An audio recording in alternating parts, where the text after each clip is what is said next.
আসসালামু আলাইকুম। বাংলা সংবাদে সবাইকে স্বাগত জানাচ্ছি। আমি চিন্তিয়া হক। শুরুতেই সংবাদ শিরোনাম।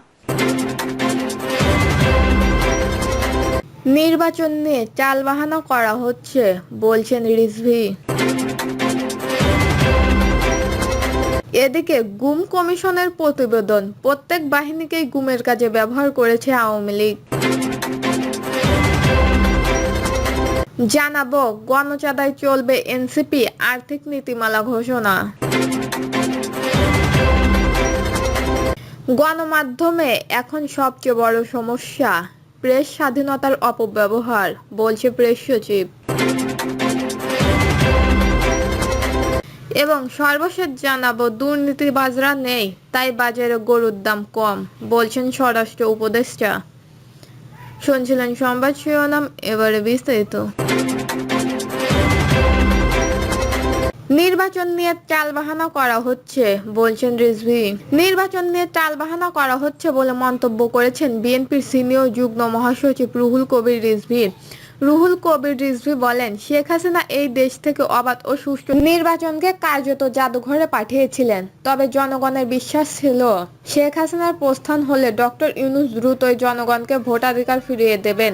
কিন্তু এখন নির্বাচন নিয়ে শুধু টালবাহানা চলছে। তিনি বলেন, আসন্ন আগস্টে ডক্টর ইউনূস ক্ষমতার 1 বছর পূর্ণ হতে যাচ্ছে, অথচ এখনো কোনো দৃশ্যমান সংস্কার পরিলক্ষিত হয়নি।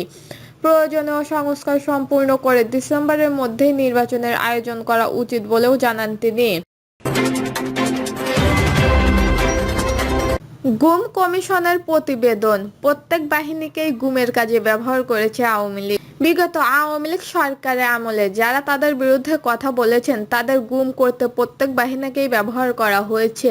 এর মধ্যে র্যাপিড অ্যাকশন ব্যাটালিয়ন, ডিবি ও সামরিক গোয়েন্দা সংস্থান ছাড়া রয়েছে অন্যান্য বাহিনী। বিশেষ করে বিএনপি জামায়াতের অনুসারী নেতাকর্মীদের সবচেয়ে বেশি গুমের শিকার হয়েছে।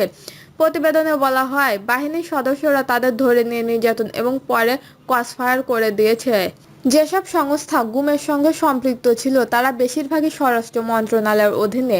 Police, RAB, CID, DB, counter terrorism ইউনিটের মতো বাহিনীগুলোও এ কাজ করেছে। র্যাবের বিষয়ে বলা হয়েছে, তাদের 15টি ব্যাটালিয়ন সারা দেশে কাজ করেছে। এদের প্রত্যেকটি ব্যাটালিয়নের মাধ্যমে গুমের ঘটনা ঘটেছে।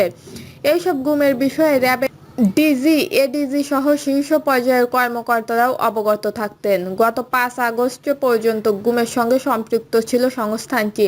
ডিবির নির্যাতনের শিকার ভুক্তভোগীরা তদন্ত কমিটিকে জানিয়েছেন, তারা ধরে নিয়ে গেলে যখন তখন নির্যাতন করত, বিচার বহির্ভূত হত্যাকাণ্ড ঘটাতো। সামরিক গোয়েন্দা সংস্থান বিগত আওয়ামী লীগ সরকারের দলীয় কাজে ব্যবহার করেছেন। জাতীয় নিরাপত্তা সংস্থা, যেখানে দেশের জাতীয় নিরাপত্তা বিষয়ে গোয়েন্দা তথ্য প্রদান করেন, সেখানে এই সংস্থাটিকেও বিপরীতের মতে দমন পীড়নের ব্যবহার করা হয়েছে। সীমান্ত রক্ষাকারী বাংলাদেশের বর্ডার গার্ডও গুমের সঙ্গে সম্পৃক্ত হয়ে পড়েছিলেন। কখনো গুমের শিকার ব্যক্তিদের ভিন্ন ভিন্ন দেশে পাচার করতেন বা ভারত বা মিয়ানমারে পাঠিয়ে দিয়েছেন।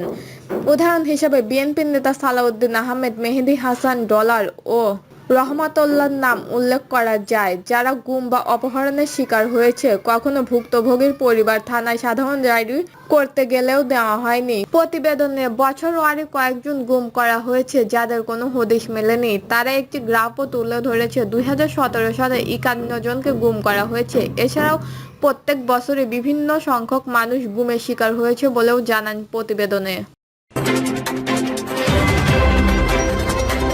গণচাঁদায় চলবে এনসিপি আর্থিক নীতিমালা ঘোষণা। দলটির আর্থিক নীতিমালা ঘোষণা করেছেন জাতীয় নাগরিক পার্টি এনসিপি। গতকাল বিকেলে রাজধানীর বাংলা মোটরের দলটির কেন্দ্রীয় কার্যালয়ে এক সংবাদ সম্মেলনে এই ঘোষণা দেওয়া হয়েছে। আপনার অনুদান আগামীর বাংলাদেশ স্লোগানে এই নীতিমালায় বলা হয়েছে, দলের সদস্যরা চাঁদা, গণচাঁদা, জনগণের দান, অনুদানে চলবে এনসিপি। আয়ের জন্য টি-শার্ট, মগ, বই, প্রকাশনা বিক্রি করা হবে। দলের নিবন্ধন পাওয়ার জন্য প্রবাসীরাও অনুবেদন দিতে পারেন। ওয়েবসাইট, ব্যাংক ও মোবাইল ব্যাংকের মাধ্যমে এই অনুবেদন দেওয়া যাবে। নীতিমালায় আরও বলা হয়েছে, দলটি 100 টাকা করে সদস্য ফরম বিক্রি করা হবে। ইতিমধ্যে 70,000 ফরম সারা দেশে পাঠানো হয়েছে। আরও 50,000 ফরম পাঠানোর প্রস্তুতি রয়েছে। ফরম বিক্রি এবং সারা দেশের কমিটি সদস্য অনুমোদনে 2 কোটি টাকা আয়ের লক্ষ্যমাত্রা নির্ধারণ করা হয়েছে। এই তহবিলকে বলা হয় নাগরিকের আমানত। দলটির নেতারা জানিয়েছেন, স্বচ্ছতা এবং জবাবদিহিতার মাধ্যমে দলের আয় ব্যয় পরিচালনা করা হবে। গণমাধ্যমে এখন সবচেয়ে বড় সমস্যা প্রেস স্বাধীনতার অপব্যবহার, বলছেন প্রেস সচিব। বাংলাদেশের গণমাধ্যমে এখন সবচেয়ে বড় সমস্যা হয়ে দাঁড়িয়েছে প্রেস স্বাধীনতার অপব্যবহার। বৃহস্পতিবার সামাজিক যোগাযোগ মাধ্যম ফেসবুকে তার ভেরিফাইড পেজে দেওয়া এক স্ট্যাটাসে প্রধান উপদেষ্টা প্রেস সচিব শফিকুল আলম এমন মন্তব্য করেন। স্ট্যাটাসে তিনি লিখেছেন, বাংলাদেশের গণমাধ্যম এখন সবচেয়ে বড় সমস্যা হয়ে দাঁড়িয়েছে প্রেস স্বাধীনতার অপব্যবহার। দেশের প্রখ্যাত কিছু পত্রিকা ও টিভি চ্যানেল প্রায় গুরুত্বপূর্ণ ভুল তথ্য প্রকাশ করে অথবা বেশিরভাগই সময় এইসব ভুলের কোনো সংশোধনতা প্রকাশ করে না। অনেকে সংশোধন করতে বাধ্য হয় শুধুমাত্র সরকারি চাপের মুখে পড়ে, তাও ন্যূনতম মাত্রায়। তিনি আরও লেখেন, গতকাল সকালে শেখ মুজিবুর রহমান ও 4 জন মুক্তিযোদ্ধার স্বাধীনতা সংগ্রামের ভূমিকা নিয়ে একটি ভুল তথ্য সামাজিক যোগাযোগ মাধ্যমে ভাইরাল হয়। বহু সংবাদ মাধ্যম ভুল সংবাদ প্রকাশ করে। আমরা ঘন্টার পর ঘন্টা ব্যয় করেছি ভুল তথ্য সংশোধন করে দিতে, অথচ অধিকাংশ মিডিয়ায় দীর্ঘ সময়ের পরেও সেই ভুল রিপোর্ট সরায়নি। কিন্তু সংবাদ মাধ্যমে আমরা দুঃখ প্রকাশ পর্যন্ত করিনি। এতে ভারতীয় গণমাধ্যমের বহু জায়গায় অন্তর্বর্তীকালীন সরকারের বিরুদ্ধে ইতিহাসের বিকৃতির অভিযোগ উঠেছে। শফিকুল আলম বলেন, একই দিনে রাতে দেশের অন্যতম একটি শীর্ষস্থানীয় গণমাধ্যম মানবিক করিডর ইস্যুতে একটি ভয়াবহ অনুবাদ ভুল করে। আমরা বারবার বলার পরেও যে এমন কোনো প্রস্তাব বা ঘোষণা ছিল না, তারা ভুলভাবে একটি শীর্ষস্থানীয় জাতিসংঘের কূটনৈতিক বক্তব্য উপস্থাপন করে। এতে সামাজিক যোগাযোগ মাধ্যমে ব্যাপক ক্ষোভ তৈরি হয়। নামি দামি রাজনীতিবিদরাও ভুল অনুমোদনের উপর ভিত্তি করে সরকারের কাছে জবাব চাইতে শুরু করে।